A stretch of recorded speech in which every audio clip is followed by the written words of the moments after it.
musamman kuma ta muna yawan hana ku leƙa waya, muna yawan hana ku leƙa waya.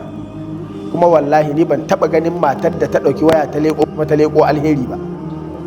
To me yasa zaki leƙo sharri da kanki? Akwai ta tsiyar ke baki ma san ana yi ba, kina tabbacin ki hankalinki a kwance, yaje ta tsiyarsa har ta yi ma Allah yaje ya yafe masa, ke baki ma sani, magana ta ƙare, ke bai shafe ki ba. Amma kin je kin binciko sai kika zo kika gano kika kasa bacci, kuma sai ki kira malam ki ta kuka, malam ka ga abin da na gani.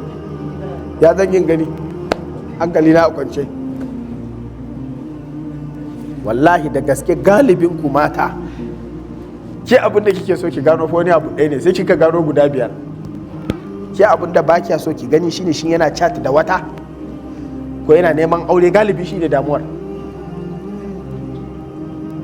Daga chat ko ki gani waya da waya aka yi wayan nan sai kika ga karfe 7 da minti kaza, sai kika saki duwa kika to ai akwai kuma 10 da minti 50. Me yake yi 10 da minti 50 din dare? Kina ta bincikowa, da daga nan ya ishe ki.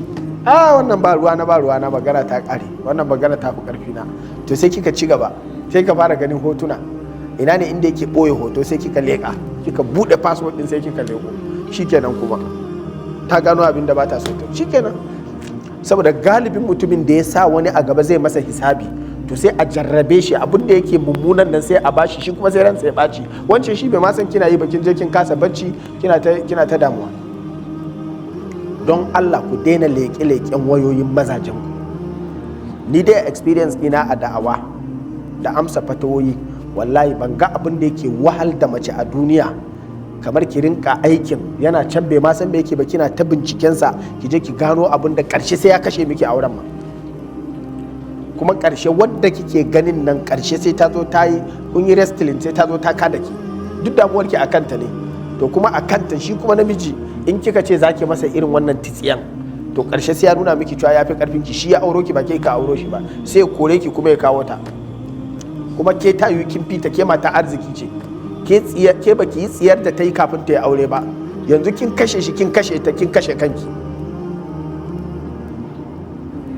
Don haka wallahi akwai abin da kana da sulɗa a kansa ma ka bari, ballantana abin da baka da fawa a kai.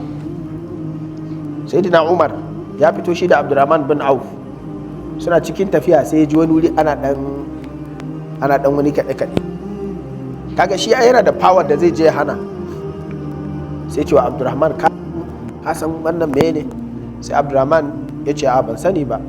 Sai ce wannan ina tsammani su wane ne, su ne za su yi wannan tsiyan, mu je mu gani. Sai ce a'a yanzu ka isa inda Allah ya hana mu.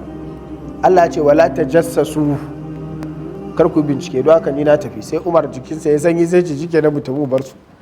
Haka ake yi, idan abun ya zo zai yi ta'addi har zai kai ga ya bata waɗansu, to wannan sai ka je kai kokari ka hana, ba wai don sai ka gano waye bane. Kai bukatar ka kai ayi laifin, ba wai ka gano mai laifin sai dole an hukunta shi ba. Wannan inda haka Allah yake yi, da akwai wani ɗaya a cikin mu da ya rage, wane ne wanda baya laifi? Inda Allah zai rinka bin diddigin mu duk daga mun yi laifi sai ya tona mana asiri, ai ba wanda zai zama kuma yana da sauran rigar sawa. Yadda Allah ya rufa wa wane asiri ba a gane ba, to kai kar a gane ta hanyar ka, kar ka zama kai ne jakadan shedan. Kuna fahimta da kyau?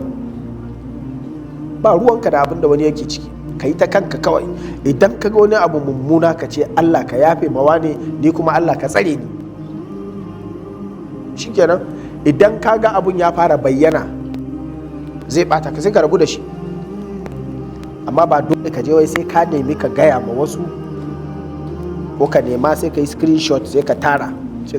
Akwai ran da zai zo shi da kansa wannan abun, ko wani ma da wannan abun yake neman kuɗi sai ya tura ce ka gana ga abun ka kaza, don haka ka kawo kuɗi ko in sa wa duniya ta gani.